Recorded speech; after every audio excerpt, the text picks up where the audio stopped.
নমস্কার, আমি homeopathy practitioner কমল বর্মন। আজকে একটি বিষয় নিয়ে আলোচনা করব, সেটি হলো হাইপোটেনশন বা নিম্ন রক্তচাপ। এর আগে আমি একটি ভিডিও দিয়েছি হাইপারটেনশন বা উচ্চ রক্তচাপ সম্পর্কে।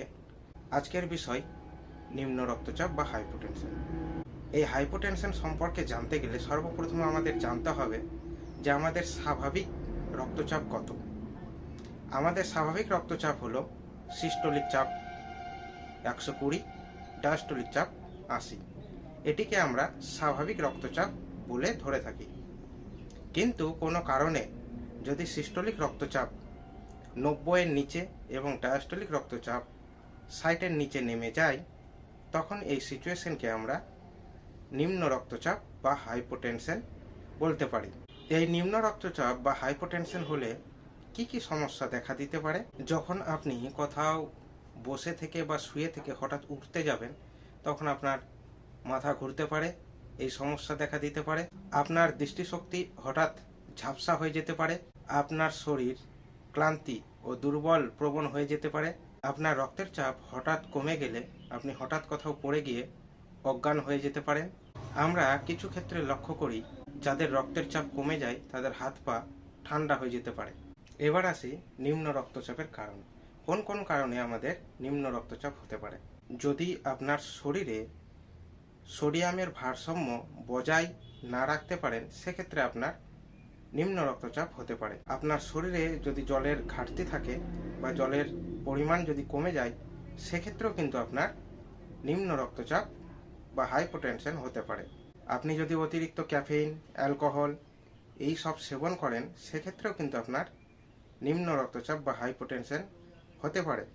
যদি আপনার হার্টের সমস্যা থাকে, সেক্ষেত্রেও কিন্তু আপনার হাইপোটেনশন হতে পারে। যদি আপনার শরীরে রক্ত স্বল্পতা বা রক্তের পরিমাণ যদি কম থাকে, সেক্ষেত্রেও কিন্তু আপনার হাইপোটেনশন বা নিম্ন রক্তচাপ হতে পারে। আমরা নিম্ন রক্তচাপ কি সে সম্পর্কে জানলাম, নিম্ন রক্তচাপের কারণ কি, লক্ষণ কি, সেই সম্পর্কে জানলাম। এবার আসি, নিম্ন রক্তচাপ যদি আমরা না চিকিৎসা করাই, সেক্ষেত্রে আমাদের কি কমপ্লিকেশন বা সমস্যা হতে পারে সেই বিষয়ে। আমাদের শরীরে রক্তের চাপ কমে গেলে মস্তিষ্কে অক্সিজেন সরবরাহ কমে যায়, ফলে আপনার মাথা ঘোরা, হঠাৎ দৃষ্টিশক্তি ঝাপসা হয়ে যাওয়া এবং অজ্ঞান হওয়ার মতো সমস্যা দেখা দিতে পারে। নিম্ন রক্তচাপের কারণে আপনার দিন দিন শরীর দুর্বল হয়ে যেতে পারে। দীর্ঘদিন ধরে যদি আপনার এই নিম্ন রক্তচাপের সমস্যা চলতেই থাকে, সেক্ষেত্রে আপনার হার্টের সমস্যা এবং স্ট্রোক পর্যন্তও হতে পারে। যদি আপনার নিম্ন রক্তচাপ হয়ে যায় কোনো কারণে, সেক্ষেত্রে করণীয় কি, কোন কোন জিনিসগুলো আমাদের মানতে হবে? প্রথমত, যদি আপনার নিম্ন রক্তচাপ হয়ে যায়, সেক্ষেত্রে আপনি আপনার ডক্টরবাবুর সাথে পরামর্শ করুন। নিয়মিতভাবে আপনার রক্তের চাপ পরীক্ষা করুন। পর্যাপ্ত পরিমাণ জল সেবন করার চেষ্টা করুন। লবণ, সোডিয়াম সমৃদ্ধ খাবার চেষ্টা করুন। নিয়মিত ব্যায়াম করুন।